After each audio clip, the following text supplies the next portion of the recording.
Up next, Newsource 13 at 6. The newscast judged best in the nation by the Radio and Television News Directors Association. Newsource 13 closed captioning is made possible by Tops Friendly Markets.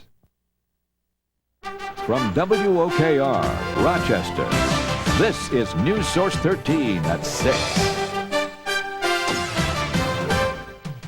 Good evening, I'm Don Alhart. Local health officials say a man who allegedly spread the HIV virus to teenage girls in one western New York county may have been sexually active in our area.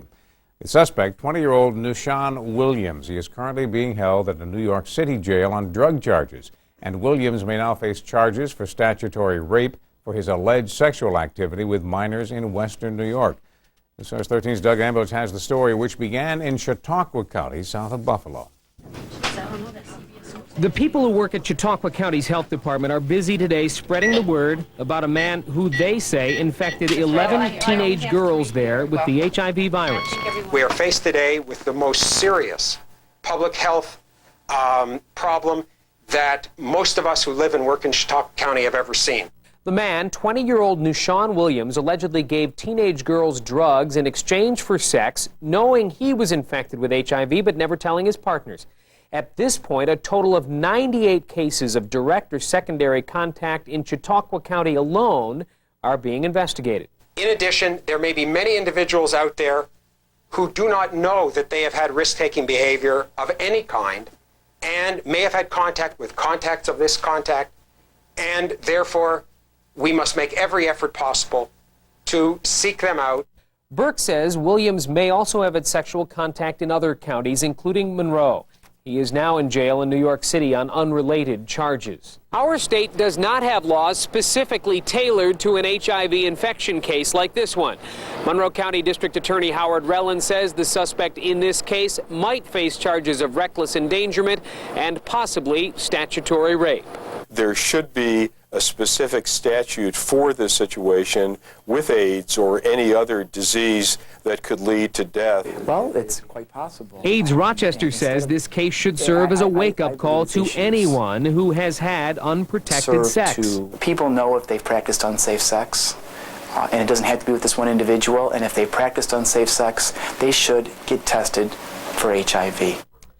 The girls infected in Chautauqua County were between 13 and 24 years old. Now, because of the drugs for sex issue, some say this is as much a story about kids and drugs as it is about kids and sex. Don? Okay, Doug. From Doug Ambrose in the newsroom tonight, we go to directly to Patrice Walsh over at the Monroe County Health Department. Patrice, as we mentioned before, 5 people or so in Monroe County identified as secondary contact with the man. What's the health department officially saying at this point? Well, they're frightened and concerned, Don, as you might imagine at this point, because of the ramifications this could have in our community. Now, Newsource Williams was sexually active here in Monroe County. That's what health officials do know, and they say it's possible he could have infected other people here. But right now, the health department is focusing on 5 men who may be at risk. Now, they are at risk because of their contact with some of the teenage girls that Newsource Williams had sex with.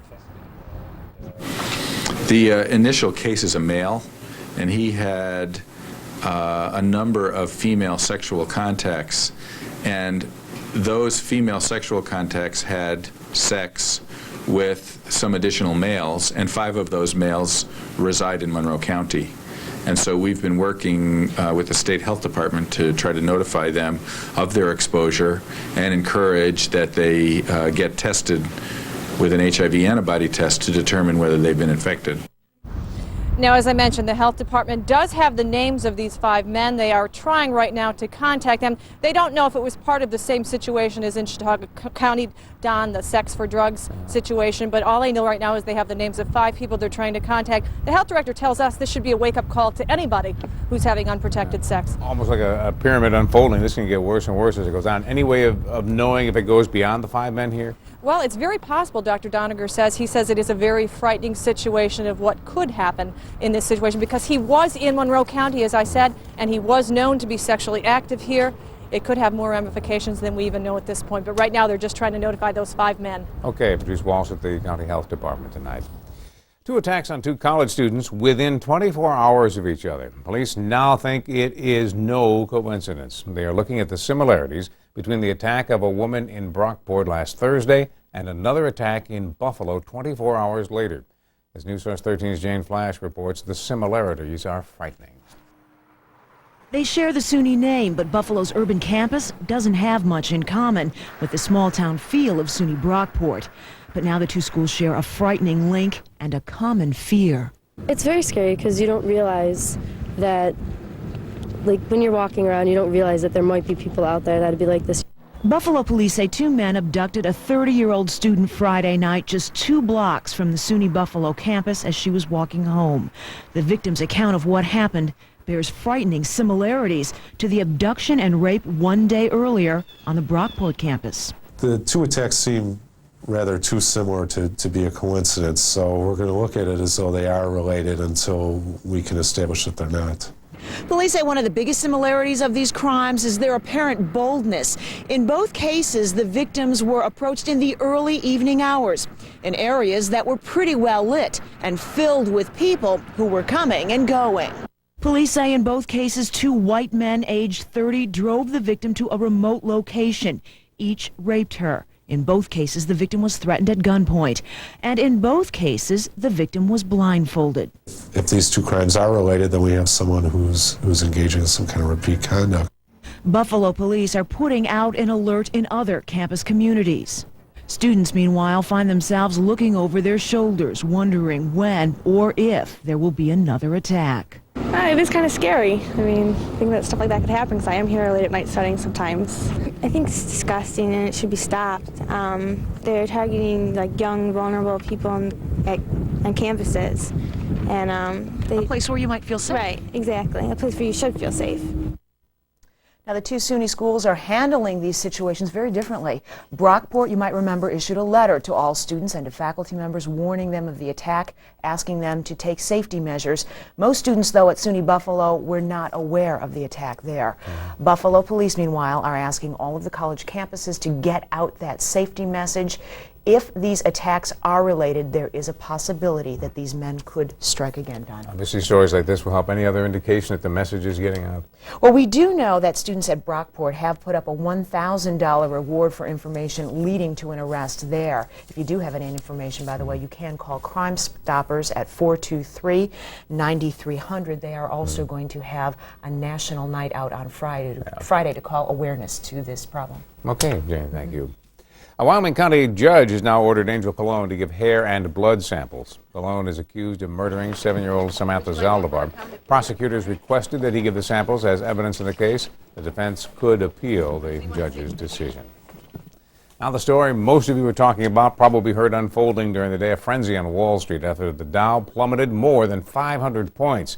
It was the worst single-day point loss in the Dow's history, a drop of 555 points. Because of that, the stock market was closed for a half hour this afternoon. In fact, closed twice during the trading session. It reopened, the Dow continued to fall, and that forced that shutdown for the second half hour before its usual closing for the 4 o'clock hour.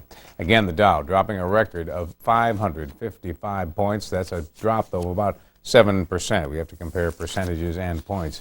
Well, what does all of this mean for the average investor? Newsource 13 Store Constantino joining us now to tell us if the typical investor, say with a 401k or other retirement plan, should be unnecessarily worried at this point.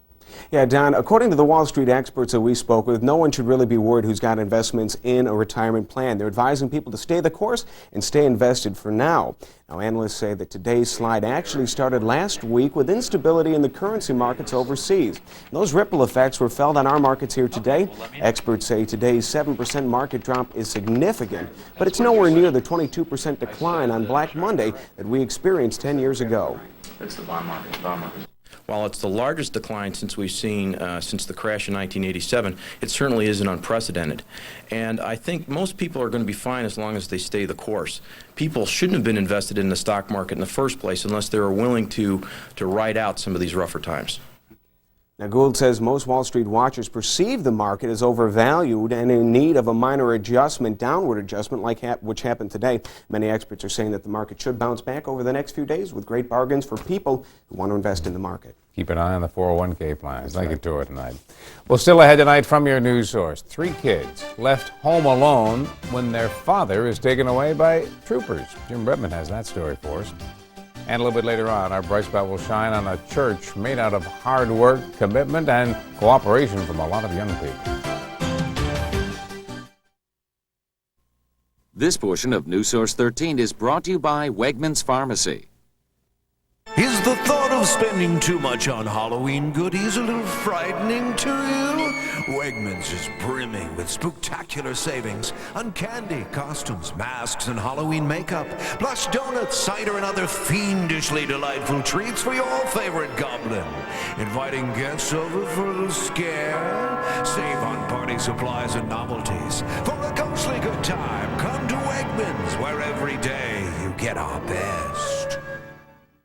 Christian Slater talks for the first time about the drugs, his arrest, and his run-in with the law. Do you have the drug problem under control? On E.T. Entertainment Tonight. Tonight at 7, only on 13. Be nice to other people. Pick up your stuff when you're done playing. You should always tell the truth. Most of us learn how to treat people when we're still pretty young. At RG&E, we haven't forgotten. That's why we offer 6 service guarantees, 6 promises of prompt, accurate, courteous service. Sure, we bring you electricity and gas, but at RG&E, we think there's more to it than that. Never laugh when you're drinking milk. What's for dinner tonight? Wegmans has the answer. I'm Nelanie. Wegmans has everything you need. Start with Reynolds Quick and Easy Packet Cooking. Take a sheet of Reynolds Wrap heavy-duty aluminum foil. Add chicken breasts and food you feel good about tomato and basil sauce. Wrap and seal the foil to form a packet. Pop it in the oven or on the grill for less than 30 minutes. No tending and no pots to clean. Just a great tasting dinner. For quick and easy foil packet cooking ideas from Reynolds, come to Wegmans, where every day you get our best. You're watching News Source 13 at 6 with Don Alhart, Chief Meteorologist Bill Peterson, and Mike Catalana on sports. News Source 13, more local news, more local experience. State police are investigating a case of young children being left home alone, but this time the person police are investigating is a state trooper. He arrested the children's father. News Source 13's investigative reporter Jim Redmond says the children were left when Dad was taken to court. So I looked at my 10-year-old son and said, T, I'll be home as fast as I can. Larry Schenk says the state trooper arresting him Saturday on a bench warrant did not care that Schenk's 3 children, 10-year-old Tyler, 5-year-old Kaylee, and 3-year-old Mackenzie, would be left home alone. Schenk was a wanted man for not paying a $200 fine. It was totally my fault for not paying the fine to take me out of there, but he had no right leaving my children there like that. None at all. I wouldn't do it. They were left alone in the house without supervision. The children called their grandmother, who reached the children after they'd been alone for about an hour with the oven still on. We can't do that. What gives the police the right to leave children alone? What if they were hurt, the oven on? I mean, what if? Weren't they important enough, my grandchildren? Those are very serious allegations. Major Peter Lawrence says the incident is being investigated by State Police Internal Affairs. The trooper definitely should not have left the children alone, if in fact he did. He should have, arrangements should have been made. You know, I know they have a hard job, and he just wasn't there. He wasn't there. He wasn't thinking. The grandmother filed a child abuse complaint against the trooper. The major would not identify the trooper, but said he remains on active duty pending the completion of the internal investigation. Oh, all right, Jim Rubin in our newsroom tonight. Right now we turn our attention to a windy morning. I'm not sure if it's going to continue, but it was blowing. There was some damage done around the area, trees, power outages, things like that. The wind has now subsided down. Our high temperature today was 53 degrees. Our low last night, 38. We'll get colder than that tonight. I'll have the forecast. This portion of News Source 13 is brought to you by Bob Hastings Ford. Well, if I had money, I'd tell you what I'd do. I'd go downtown, buy a Ford truck or two. I'm crazy about a Ford truck. Right now at Bob Hastings Ford, lease a 98 Ford Ranger for just $198 a month with $500 down. Plus get a bed liner at no extra cost. Or lease a 98 Ford Explorer for just $299 a month with $2,000 down. At Bob Hastings Ford on Marsh at Fairport Road. Gonna buy me a Ford truck and cruise it up and down the road. See the trucks at Bob Hastings Ford on Marsh at Fairport Road. Coming up, Chief Meteorologist Bill Peterson's weather team forecast with Super Doppler and Rochester Radar's Fast Track 13. The area's most dependable forecast is next.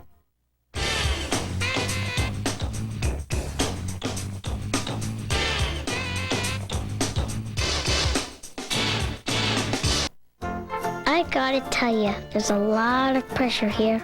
This working mom daycare thing really keeps you hopping. 5:30, I'm out of here. Oh, cool, Mrs. T's pierogies. Hey, after a tough day, a guy gets hungry. You have to get home, get organized, make dinner. Mrs. T's works for me. Now I can unwind. Cook up a real meal. Easy, delicious Mrs. T's pierogies. Oh, yeah.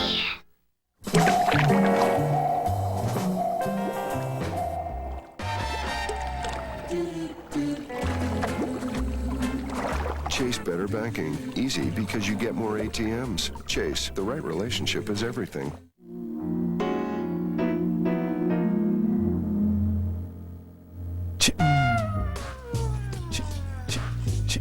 Chase Better Banking. Easy because you get virtually bounce-proof checking. Chase, the right relationship is everything. Hi, I'm Sam Mercier, the latest winner of $1,000 a week for life. And that's my new lawn tractor.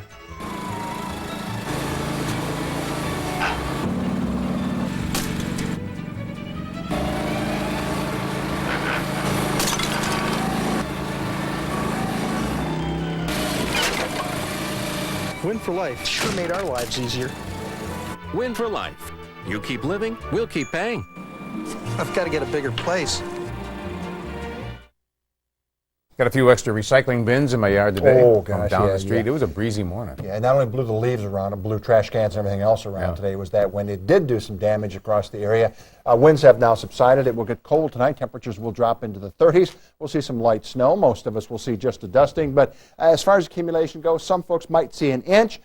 The rest of us will see a lot less than that, down to about 32. Now, the area that I'm concerned about seeing more than an inch, if you will, down through parts of Wyoming County, could see several inches, particularly down along the southern tier. Getting that lake enhancement off of this, we're seeing some lake effect snow in through our area. It's snow sleet right now. As temperatures drop, of course, that will just change over to snow. Cloudy skies now being reported at the airport. Our temperature at 38 degrees. Winds are from the west. When you combine the winds, it feels more like about 19 degrees out there right now. Winds are gusting again to about 22, 23 miles an hour. Neighborhood weather spotters calling in. Temperatures in the 30s. A cold spot right up on the lakeshore at Greece, 32 degrees. Avon now at 39. And over to the east, temperatures are also in the 30s. Victor coming in at 36 degrees. Around the U.S., here's this cold pocket of air. It's going to be with us, at least temporarily.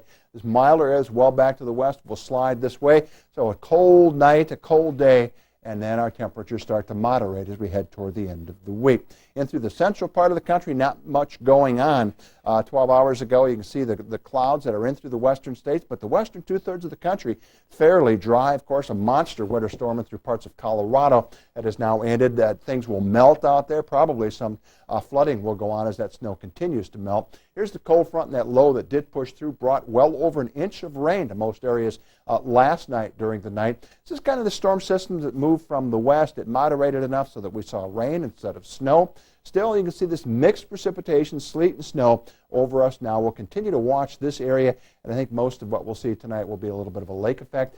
Snow event to the south and to the west of us. Could see some accumulation. Most of us less than an inch, but the southern tier, as we said, could see some significant snowfall again tonight. Here's that cold front that has now pushed through the area. The forecast map for Tuesday, again, some lake effect snow off of both of the lakes, so we'll have some flurries in our forecast for tomorrow. For Wednesday, cold front will push through, will bring us some clouds, maybe a shower or two. Once that cold front kicks through, then the latter half of the week, our temperatures start to moderate. We head toward the weekend, we'll be back up into the mid-50s. Tonight, look for a cold 32 degrees with those winds. It'll feel more like in the teens tonight. It's going to be a cold night. Some light snow, an inch or less of accumulation, but there will be some spots that will see heavier amounts because of the lake effect event that's occurring. 36 degrees. We'll start the day tomorrow. 45 with some sun, but I'm going to call it mostly cloudy during the day tomorrow, and the same at 5 o'clock, 42 with a peek at the sun now and then. Cloudy skies will prevail, and it will stay rather breezy. Now for Wednesday, 51. We could see a sprinkle develop in the afternoon. Thursday right now looks pretty good, about 50 degrees for a temperature with some sunshine. On Friday, mostly sunny and 55 degrees. Nighttime lows will be down into the 30s. The big news tonight, a lake effect event going on. As I said, nothing major for most of us. An inch or less of accumulation southwest of Rochester. Could see some heavier snow. Genesee, Wyoming, and southern tier counties. Thank you, Bill. Mike up next with sports. We're going to tell you who's going to start at quarterback for the Bills Sunday against Miami. And speaking of Miami, they're still celebrating from last night. Sports is next. Do you think New York politicians and special interests have too much power? In California and 16 other states, voters can go around the politicians. They vote directly on issues that they put on the ballot. It's called initiative and referendum. I'm Jeff Rosenberger, and I think we need initiative and referendum here in New York. A constitutional convention could help us get it. It's the best way to get around politicians when they listen to the special interests instead of us. I'm voting yes for a constitutional convention so we New Yorkers have a voice again.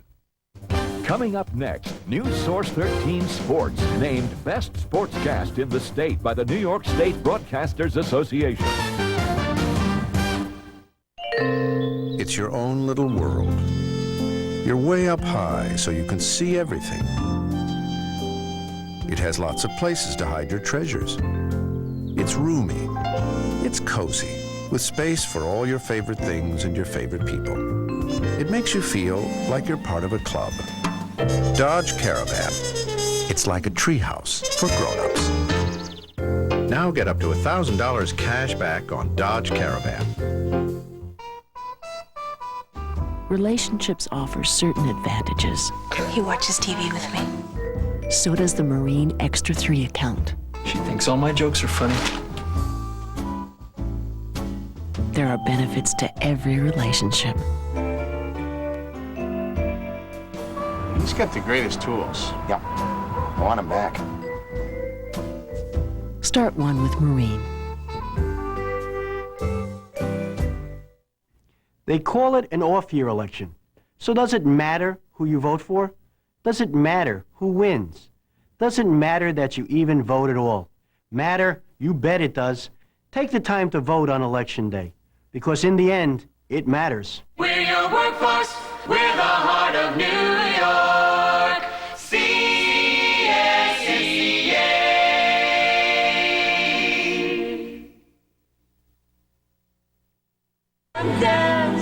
Miss Saigon begins this Thursday at the Auditorium Center in Rochester. Call 716-222-5000 today. Changes at One Bills Drive. Huh? Yeah, a little bit of a surprise, Don. The Bills have made a decision. When they host Miami on Sunday, Alex Van Pelt will be the starting quarterback. Van Pelt did a great job in relief of Todd Collins yesterday, but it was assumed after the game that Collins would still get the call Sunday. But that will not be the case. I was just surprised, but offensively we're not playing very well right now. We need to play a little bit better. Whether or not I can do that, I don't know. I don't think I'm a big part of us playing well offensively. I think we all have to play better. Sunday's game against Miami will mark Van Pelt's first start of his NFL career. Yesterday, Todd Collins was having a terrible afternoon, down 13-0. He found a wide-open Andre Reed who dropped the ball. And then on the very next play, Collins threw the screen to Thurman Thomas off of his hands into the hands of Keith Traylor. The big guy rumbles for the touchdown. It made a 14-point swing, 20-0 Broncos. Enter Van Pelt, who led the Bills to 20 fourth-quarter points.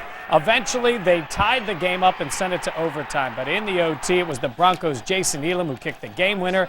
Now the Bills switch at quarterback. Does it matter to the players? Whoever they put back there at quarterback, my job is to protect.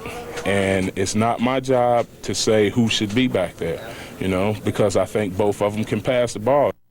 More football tonight of the Monday night variety. We will be showing the Patriots-Packers game at 9 o'clock. The other game, the Dolphins and the Bears, will only be seen in Florida and Chicago areas. That game was moved because of the World Series. And not only did the series go 7 games, last night's final game went extra innings. We go to the 11th. Marlins load the bases. Now add the name of Edgar Renteria to the history books. He got the World Series game-winning hit up the middle. Florida wins it 3-2. They celebrate, and Jimmy Leland finally gets his championship. This is not for Jim Leland. This is for the Marlin organization. And I could go on and on. The scouts, the minor league managers. It's a great victory for the organization. Rookie pitcher Livan Hernandez was named the series MVP. Teddy Nolan won't be going to Tampa after all. The former Sabres coach is supposed to be the Lightning's top choice, but Nolan has taken his name out of consideration for the job. And yesterday, the Delco 400 NASCAR race rained out down in North Carolina. They delayed it till today, and they finally got on the track.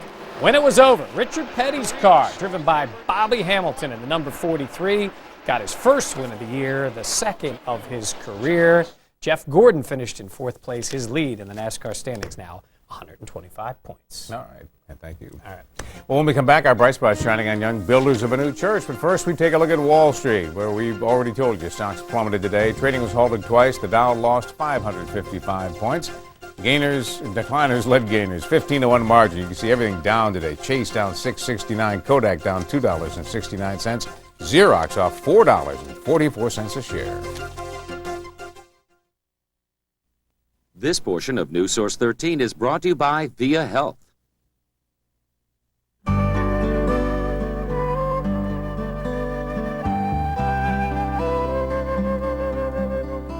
In so many ways, it can be hard to see what life holds for you and your family.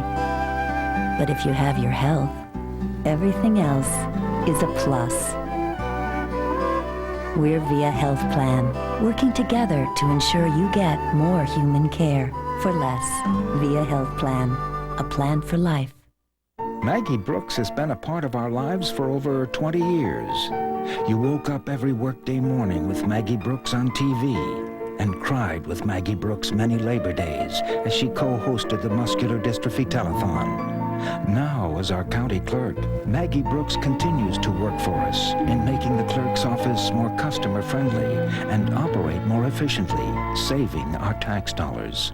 Maggie Brooks, she's earned our trust. Money talks. Listen. Right now it's saying quite a bit at your Lincoln dealer. Like $5,000 cash back or 1% APR on the legendary room and quiet ride of Lincoln Town Car. And it just might speak your language with special incentives direct from Lincoln on the front-wheel drive Lincoln Continental and the powerful Lincoln Mark 8. Hurry to your Lincoln dealer because money talks and pretty soon it says goodbye. Lincoln, what a luxury car should be. Right around 1900, J. Milton Eckert made a lot of enemies, namely other drugstores. There was an unwritten rule back then that store owners simply did not discount the price of medicine. Well, J. Milton Eckert disagreed with that rule. Concerned that some of his customers couldn't afford medicine, Mr. Eckert marked prices down. Eckert put the customer first, and the customer's been first ever since. Finally tonight, our bright spot shines on young doers of a new church in Livingston County. The Bible says, "Be ye doers of the word," and young Lutherans from around the area were doing this past weekend, helping to build a new building for St. Timothy's Lutheran Church. From sweeping cement to chipping away excess concrete, young people gave of themselves this weekend, giving time to volunteer to help and putting a piece of themselves in the building. They know they had a part in putting up a particular wall or carrying wood for a wall or cutting something, or they were the ones that put the insulation in the ceiling, and so they know it's warm because they had a part in it, you know. Or they glued the insulation on the foundation wall or dug the mud out of the foundation, you know, all of those things. Make you wonder, like, wow, I was a part of that, sort of. It makes you feel good, I guess. And so tonight our bright spot shines on young Lutherans in Livonia for letting their light shine on others. And part of your church Yep. out there, you're out Yep. there working as well. Yeah. See the Packer time? Marlins tie there. Yeah, Celebrating. we're ready for tonight and cold tonight, a little bit of snow also. Okay. Packers Patriots at 9 o'clock. And we'll see you again after football. More Rochesterians get their news from Newsource 13 than from any other source.